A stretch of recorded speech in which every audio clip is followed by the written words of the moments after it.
Halo, Assalamualaikum warahmatullahi wabarakatuh. Kita bertemu lagi dengan Bu Heni di pelajaran PPKN. Hari ini kita akan mempelajari tentang bab 2, yaitu Ketentuan Undang-Undang Negara Republik Indonesia tahun 1945 dalam kehidupan berbangsa dan bernegara. Sebelum kita masuk ke pelajaran, yuk kita menjelajahi wilayah NKRI dulu. Di sini kalian perhatikan ini adalah peta Indonesia. Indonesia dikenal sebagai negara kepulauan. Hal ini disebabkan karena Indonesia memiliki 17.504 pulau besar dan kecil. Sekitar 6.000 diantaranya tidak berpenghuni.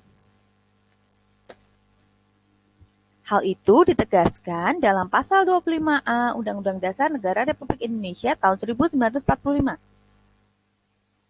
Nih, di sini nih. Yang menyatakan bahwa Negara Kesatuan Republik Indonesia adalah sebuah negara kepulauan yang berciri Nusantara, dengan wilayah yang batas-batas dan hak-haknya ditetapkan oleh undang-undang. Selanjutnya, sebelum kita lanjut, kalian sudah tahu belum apa itu Nusantara? Apa ada yang tahu apa itu Nusantara?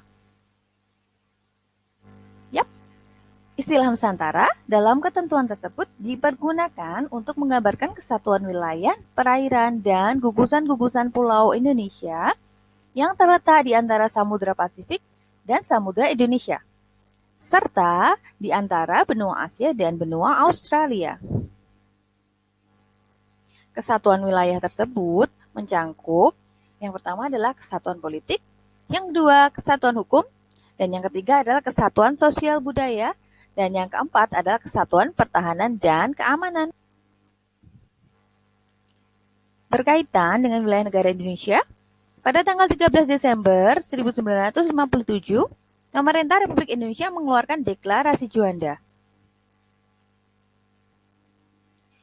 Deklarasi Juanda yang digagas oleh Juanda Kartawijaya pada 13 Desember 1957 menyatakan bahwa Laut Indonesia adalah termasuk laut sekitar, di antara dan di dalam Kepulauan Indonesia menjadi satu kesatuan wilayah NKRI. Laut bukan lagi sebagai pemisah, tetapi sebagai pemersatu bangsa Indonesia.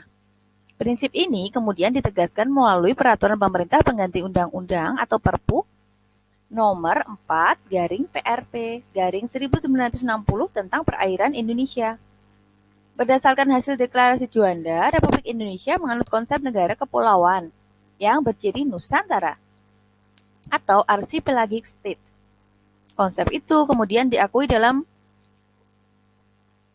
Konvensi Hukum Laut tahun PBB tahun 1982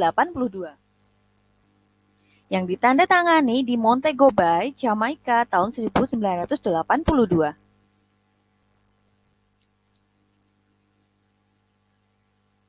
Sejak itu, dunia internasional mengakui Indonesia sebagai negara kepulauan. Wilayah laut Indonesia terbagi dalam beberapa zona. Hal tersebut sesuai dengan hukum laut internasional yang telah disepakati oleh PBB tahun 1982, yaitu sebagai berikut. Yang pertama ada zona laut teritorial. Yang kedua adalah zona landas kontinen. Yang ketiga ada zona landas kontinen. Mohon maaf, zona ekonomi eksklusif. Mohon maaf ya, ini salah penulisan. Yang betul ada zona ekonomi eksklusif. Yuk, kita bahas. Zona laut teritorial.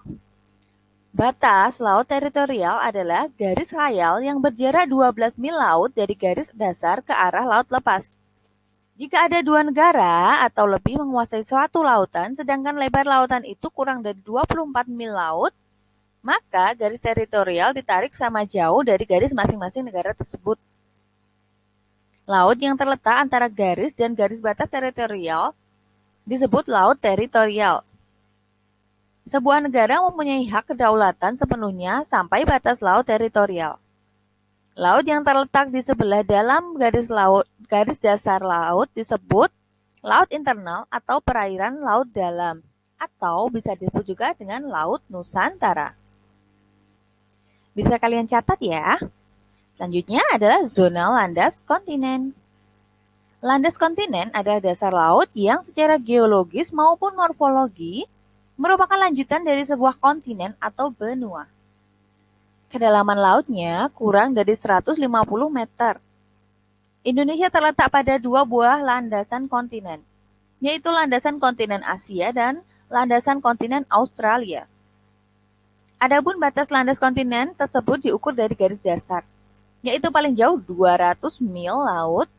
Di dalam garis batas landas kontinen, Indonesia mempunyai kewenangan untuk memanfaatkan sumber daya alam yang ada di dalamnya, dengan kewajiban untuk menyediakan alur pelayaran lintas damai. Pengumuman tentang batas landas kontinen ini dikeluarkan oleh pemerintah Indonesia pada tanggal 17 Februari 1969. Selanjutnya, Zona Ekonomi Eksklusif atau ZEE. Zona ekonomi eksklusif adalah jalur laut selebar 200 mil laut ke arah laut terbuka, diukur dari garis dasar. Di dalam zona ekonomi eksklusif ini, Indonesia mendapat kesempatan pertama dalam memanfaatkan sumber daya laut. Di dalam zona ekonomi eksklusif ini, kebebasan pelayaran dan pemasangan kabel serta pipa bawah permukaan laut tetap diakui. Pengumuman tentang zona ekonomi eksklusif Indonesia dikeluarkan oleh pemerintah Indonesia pada tanggal 21 Maret 1980. Sedangkan untuk wilayah daratan Indonesia terdiri dari 5 pulau besar, yaitu Jawa dengan luas 132.107 km persegi, Sumatera dengan luas 473.606 km persegi, Kalimantan dengan luas 539.460 km persegi, Sulawesi dengan luas 189.206 km persegi, dan Papua dengan luas 421.981 km persegi. Adapun pulau yang terbatas penduduknya adalah Pulau Jawa, tempat tinggal kita saat ini. Di bawah daratan Indonesia juga terkandung kekayaan alam yang melimpah, berupa bahan tambang seperti emas, batu bara, perak, tembaga, dan sebagainya. Sedangkan di wilayah udara Indonesia ada ruang udara yang terletak di atas permukaan wilayah daratan dan laut Republik Indonesia. Berdasarkan Konvensi Chicago tahun 1944 tentang penerbangan sipil internasional, dijelaskan bahwa setiap negara mempunyai kedaulatan yang utuh dan eksklusif di ruang udara yang ada di atas wilayah negaranya. Negara kita mempunyai kekuasaan utuh atas seluruh wilayah udara yang berada di atas wilayah daratan dan lautan kita. Selanjutnya, batas wilayah Negara Kesatuan Republik Indonesia. Yuk kita pelajari. Setiap wilayah pasti ada batasnya. Batas wilayah itu menunjukkan atau menandai luas yang dimiliki setiap wilayah tersebut. Bentuk dari batas wilayah bermacam-macam.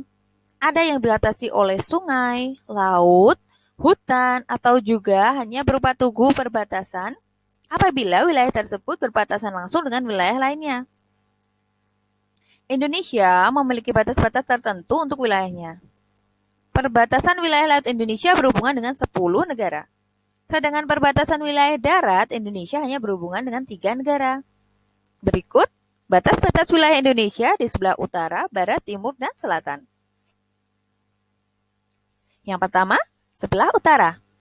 Indonesia berbatasan langsung dengan Malaysia bagian timur, tepatnya di sebelah utara Pulau Kalimantan.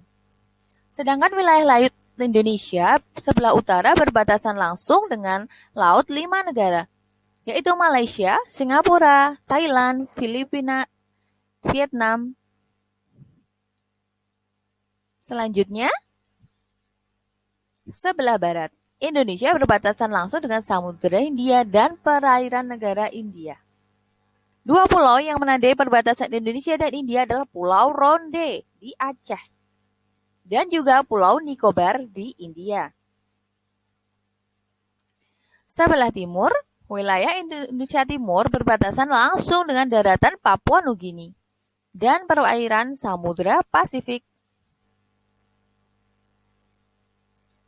Dan sebelah selatan, Indonesia sebelah selatan berbatasan langsung dengan wilayah darat Timor Leste, perairan Laut Australia, dan Samudra Hindia.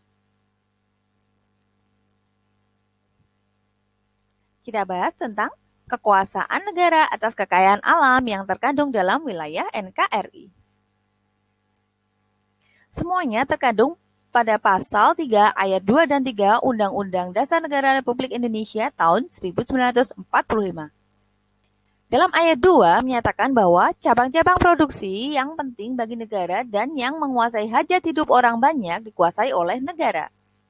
Sedangkan pada ayat 3, bumi dan air dan kekayaan alam yang terkandung di dalamnya dikuasai oleh negara dan dipergunakan untuk sebesar-besarnya kemakmuran rakyat. Selanjutnya, kita bahas mengenai kedudukan warga negara dan penduduk. Yang pertama kita bahas adalah rakyat, penduduk, dan warga negara. Rakyat atau penduduk merupakan salah satu syarat untuk berdirinya suatu negara. Rakyat atau penduduk adalah semua orang yang bertempat tinggal atau mendiami wilayah suatu negara yang tunduk terhadap peraturan dari kekuasaan negara tersebut. Tanpa adanya rakyat, negara tidak mungkin terbentuk. Rakyat sebagai penghuni negara mempunyai peranan penting dalam merencanakan, mengelola, dan mewujudkan tujuan negara. Keberadaan rakyat yang menjadi penduduk maupun warga negara secara konstitusional tercantum dalam pasal 26 Undang-Undang Dasar Negara Republik Indonesia tahun 1945 sebagai berikut. Yang pertama, yang menjadi warga negara ialah orang-orang bangsa Indonesia asli dan orang-orang bangsa lain yang disahkan dengan undang-undang sebagai warga negara. Jadi, yang menjadi warga negara adalah orang-orang yang asli, orang-orang Indonesia, dan orang-orang bangsa lain yang tapi sudah disahkan dengan undang-undang sebagai warga negara Indonesia. Ayat 2, penduduk ialah warga negara Indonesia dan orang asing yang bertempat tinggal di Indonesia. Jadi, semua penduduk itu adalah semua orang warga negara Indonesia dan orang-orang asing yang bertempat tinggal di Indonesia, itu semua disebut penduduk. Sedangkan hal-hal lain mengenai warga negara dan penduduk diatur dengan undang-undang.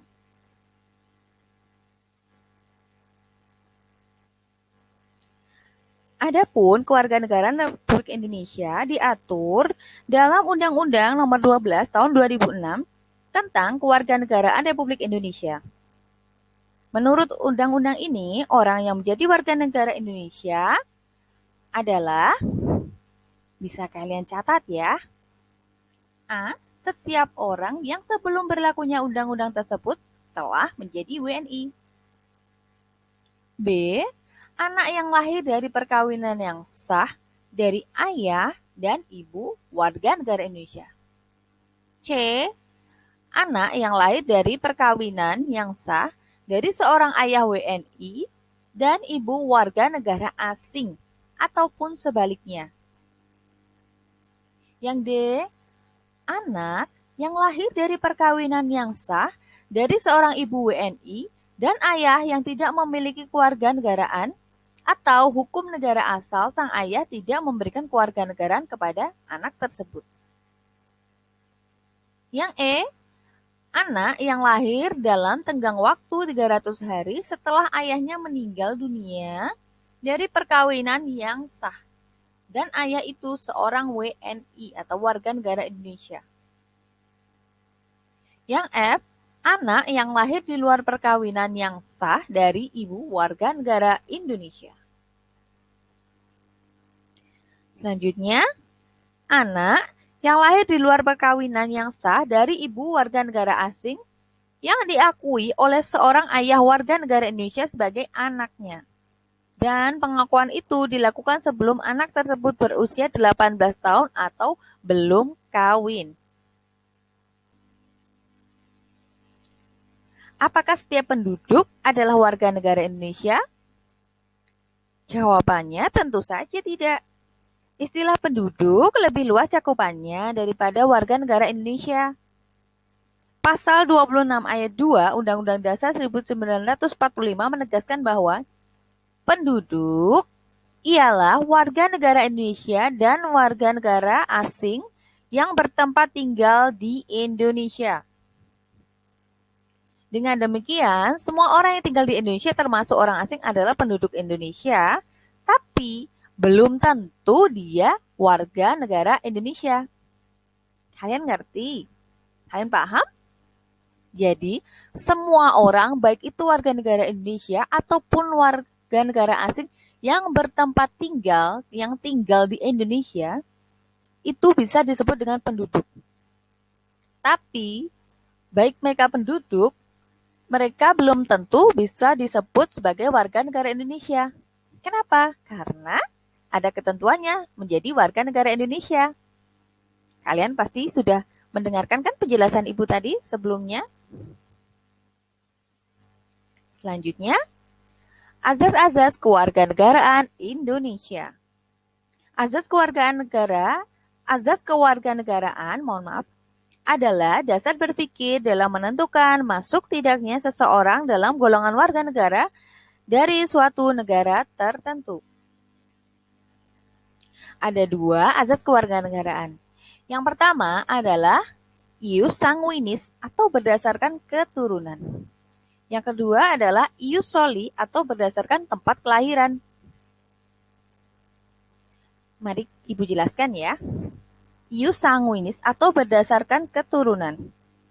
Ius sanguinis yaitu kewarganegaraan seseorang ditentukan berdasarkan pada keturunan orang yang bersangkutan. Misalnya, seseorang dilahirkan di negara A, sedangkan orang tuanya berkewarganegaraan B, maka ia adalah warga negara B mengikuti orang tuanya. Jadi, berdasarkan azas ini, kewarganegaraan anak selalu mengikuti kewarganegaraan orang tuanya tanpa memperhatikan di mana anak itu lahir. Sedangkan azas ius soli atau azas kedaerahan tempat kelahiran, yaitu kewarganegaraan seseorang ditentukan berdasarkan tempat kelahirannya. Misalnya, seseorang dilahirkan di negara B, sedangkan orang tuanya berkewarganegaraan A, maka ia adalah warga negara B. Jadi, menurut asas ini, kewarganegaraan seseorang tidak terpengaruh oleh kewarganegaraan orang tuanya, karena yang menjadi patokan adalah tempat kelahirannya. Mohon maaf ya, maksudnya ia adalah warga negara. Oh iya betul, ia adalah warga negara B. Jadi gini, untuk kalian lebih mudah mengingat-ingat apa itu ius sanguinis dan ius soli, kalian perhatikan kata ius sanguinis. Sangu. Kalau orang Jawa, sangu. Siapa sih yang ngasih sangu? Orang tua kan? Nah, pasti orang tua yang ngasih sangu kalian. Karena sangu berdasarkan orang tua, jadi ingat, ius sanguinis berdasarkan keturunan, berdasarkan orang tua. Jadi kewarganegaraannya berdasarkan orang tua. Ingat-ingat sangu yang ngasih orang tua, sangu yang ngasih keturunan. Oke? Paham ya? Selanjutnya, ius soli berdasarkan tempat kelahiran. Soli, lahir. Jadi, soli, lahir. Kalian ingat-ingat baik-baik ya. Ada kata li, berarti kelahiran. Jadi, berdasarkan di mana dia tempat dilahirkan. Untuk lebih mudahnya, lebih ringkasnya, Ibu ulangi sekali lagi ya. Jadi, ius sanguinis adalah negara. Jadi, semisal si Doni lahir di Amerika. Nah, sedangkan orang tuanya warga negara Indonesia. Maka, jika Amerika menganut ius sanguinis, maka Doni tetap menjadi warga negara Indonesia. Karena orang tuanya berwarga negara Indonesia, bukan Amerika. Walaupun dia lahirnya di Amerika. Seperti itu. Sedangkan ius soli, atau berdasarkan tempat kelahiran, Semisal, di negara C, Cina, anggap saja seperti itu, dia menganut ius soli. Si A lahir di Cina. Walaupun kedua orang tuanya warga negara Indonesia, karena dia lahir di Cina, maka dia menjadi warga negara Cina karena Cina menganut azas ius soli. Apa kalian sudah paham atau malah tambah bingung? Silakan kalian cari referensi di internet ya tentang ius sanguinis dan ius soli agar pengetahuan kalian bertambah lebih luas lagi. Selanjutnya, kita bahas tentang status kewarganegaraan. Penentuan kewarganegaraan yang berbeda-beda oleh setiap negara dapat menciptakan problem status kewarganegaraan bagi seorang warga. Problem status kewarganegaraan dibedakan menjadi dua, yaitu apatrid dan bipatrid. Apatrid yaitu adanya seorang penduduk yang sama sekali tidak mempunyai kewarganegaraan. Misalnya, seseorang keturunan bangsa A yang menganut azas ius soli lahir di negara B yang menganut azas ius sanguinis. Orang tersebut tidaklah menjadi warga negara A dan juga tidak menjadi warga negara B. Jadi orang tersebut tidak mempunyai kewarganegaraan. Sedangkan bipatrid yaitu adanya seorang penduduk yang mempunyai dua macam kewarganegaraan sekaligus atau kewarganegaraan rangkap. Misalnya, seseorang keturunan bangsa B yang menganut azas ius sanguinis lahir di negara A yang menganut azas ius soli. Karena ia keturunan bangsa B, maka ia dianggap sebagai warga negara B. Akan tetapi, negara A juga menganggap dia warga negaranya berdasarkan tempat kelahirannya. Bahkan dapat muncul multipatrid, yaitu istilah untuk orang-orang yang memiliki kewarganegaraan banyak atau lebih dari dua. Status kewarganegaraan baik bipatrid maupun apatrid akan menimbulkan masalah dalam suatu negara. Orang yang apatrid akan mempersulit orang tersebut menjadi penduduk negara karena dianggap sebagai orang asing yang hak dan kewajibannya terbatas dibandingkan warga negara atau penduduk. Orang yang bipatrid dapat mengacaukan data kependudukan dari dua negara. Orang yang bipatrid juga dapat memanfaatkan hak dan kewajibannya sebagai warga negara di dua negara yang berbeda. Untuk mengingat-ingat apa bipatrid dan apa apatrid, kalau apatrid itu pasti tidak memiliki warga negara. Sedangkan bipatrid ingat-ingat bi. Kalau bi pasti itu dua. Jadi bipatrid ada kewarganegaraan ganda atau dia memiliki dua kewarganegaraan. Ingat ya, apatrid tidak memiliki warga negara. Sedangkan bipatrid malah memiliki dua kewarganegaraan atau kewarganegaraan ganda. Menarik ya, jadi ada orang yang malah tidak memiliki warganegaraan dan juga ada orang yang malah memiliki kewarganegaraan ganda atau malah ada yang multipatrid yaitu memiliki banyak kewarganegaraan. Selanjutnya adalah cara atau bukti memperoleh kewarganegaraan.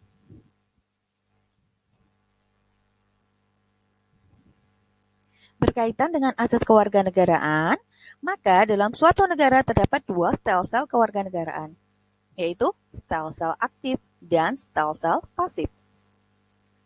Sel-sel aktif yaitu seseorang harus melakukan tindakan hukum tertentu secara aktif untuk menjadi warga negara Indonesia, atau bisa disebut juga dengan naturalisasi biasa. Sedangkan sel-sel pasif yaitu seseorang dengan sendirinya dianggap menjadi warga negara tanpa melakukan suatu tindakan hukum tertentu atau naturalisasi istimewa. Biasanya terjadi seperti kalian ingat ada salah satu pemain sepak bola yang mendapat naturalisasi karena dia membantu berjuang di laga persepakbolaan. Berkaitan dengan kedua stelsel tadi, seorang warga negara dalam suatu negara pada dasarnya mempunyai hal-hal berikut. Yang pertama adalah hak opsi, yaitu hak untuk memilih suatu kewarganegaraan dalam stelsel aktif. Yang kedua adalah hak repudiasi, yaitu hak untuk menolak suatu kewarganegaraan atau stelsel pasif. Selanjutnya, cara memperoleh kewarganegaraan menurut Undang-Undang Nomor 12 Tahun 2006. Cara memperoleh kewarganegaraan Indonesia tersebut adalah yang pertama adalah permohonan. Permohonan yaitu tata cara bagi orang asing untuk memperoleh kewarganegaraan Republik Indonesia. Permohonan kewarganegaraan dapat diajukan oleh pemohon jika memenuhi persyaratan. Yang kedua adalah pernyataan. Pernyataan yaitu warga negara asing yang kawin secara sah dengan warga negara Indonesia dapat memperoleh kewarganegaraan Republik Indonesia dengan menyampaikan pernyataan menjadi warga negara di hadapan pejabat berwenang. Pernyataan dilakukan apabila yang bersangkutan sudah bertempat tinggal di wilayah negara Republik Indonesia paling singkat 5 tahun berturut-turut atau paling singkat 10 tahun tidak berturut-turut, kecuali dengan perolehan kewarganegaraan tersebut mengakibatkan berkewarganegaraan ganda. Atau apa tadi kewarganegaraan ganda? Yap, bipatrid. Dan yang terakhir adalah pemberian. Pemberian kewarganegaraan dapat diberikan kepada orang asing yang telah berjasa kepada negara atau dengan alasan kepentingan negara dapat diberi kewarganegaraan Republik Indonesia oleh Presiden dengan memperoleh pertimbangan DPR. Contoh, seperti tadi, atlet-atlet bulu tangkis yang merupakan etnis keturunan karena telah berjasa mengharumkan nama Indonesia, maka diberi kewarganegaraan Indonesia oleh pemerintah. Seperti kalau atlet bulu tangkis yaitu Rudy Hartono, Lim Swee King, dan Ivana Lee. Selanjutnya, syarat-syarat menjadi warga negara Indonesia yaitu melalui proses-prosesnya. Yang pertama ada naturalisasi biasa, dan yang kedua adalah naturalisasi istimewa. Naturalisasi biasa. Orang dari bangsa asing akan mengajukan permohonan kewarganegaraan dengan cara naturalisasi biasa. Harus memenuhi syarat sebagaimana yang ditentukan dalam Pasal 9 Undang-Undang Republik Indonesia Nomor 12 Tahun 2006 sebagai berikut. Silakan kalian catat ya. Yang pertama adalah berusia 18 tahun atau sudah kawin. Yang kedua, pada waktu mengajukan permohonan sudah bertempat tinggal di wilayah negara Republik Indonesia, paling singkat 5 tahun berturut-turut atau paling singkat 10 tahun tidak berturut-turut. Yang ketiga adalah sehat jasmani dan rohani. Yang keempat, dapat berbahasa Indonesia serta mengakui Dasar Negara Pancasila dan Undang-Undang Dasar Negara Republik Indonesia tahun 1945. Yang kelima, tidak pernah dijatuhi pidana karena melakukan tindak pidana yang dengan ancaman pidana penjara 1 tahun lebih. Yang keenam, jika dengan perolehan kewarganegaraan Republik Indonesia tidak menjadi berkewarganegaraan ganda. Yang ketujuh, mempunyai pekerjaan dan atau berpenghasilan tetap. Yang terakhir, yang kedelapan, membayar uang kewarganegaraan kepada kas negara.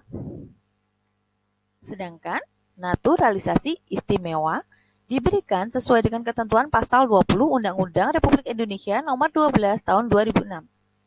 Naturalisasi istimewa diberikan kepada orang asing yang telah berjasa kepada negara Republik Indonesia atau dengan alasan kepentingan negara.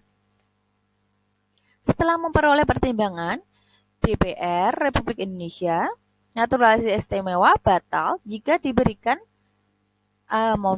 naturalisasi istimewa batal diberikan jika menyebabkan orang asing tersebut berkewarganegaraan ganda.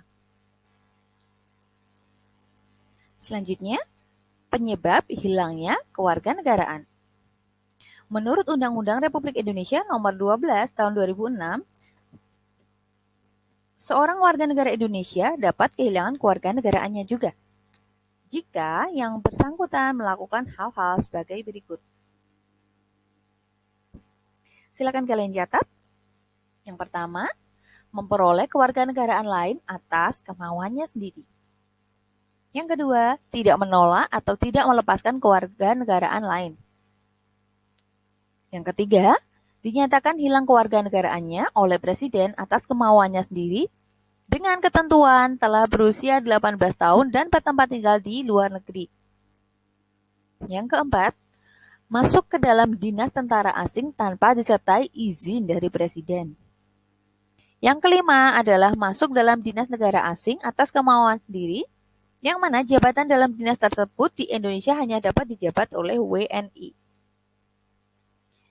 Yang keenam, mengangkat sumpah atau menyatakan janji setia kepada negara asing atau bagian dari negara asing tersebut atas dasar kemauan sendiri. Yang ketujuh, turut serta dalam pemilihan sesuatu yang bersifat ketatanegaraan untuk suatu negara asing, meskipun tidak diwajibkan keikutsertaannya. Yang kedelapan, mempunyai paspor atau surat yang bersifat paspor dari negara asing atau surat yang dapat diartikan sebagai tanda kewarganegaraan yang masih berlaku dari negara lain atas namanya. Yang kesembilan dan yang terakhir adalah bertempat tinggal di luar wilayah negara Republik Indonesia selama 5 tahun terus-menerus bukan dalam rangka dinas negara, tanpa alasan yang sah dan dengan sengaja tidak menyatakan keinginannya untuk tetap menjadi warga negara Indonesia sebelum jangka waktu 5 tahun tersebut berakhir. Dan setiap 5 tahun berikutnya, yang bersangkutan tetap tidak mengajukan pernyataan ingin menjadi warga negara Indonesia kepada perwakilan Indonesia, meskipun telah diberi pemberitahuan secara tertulis.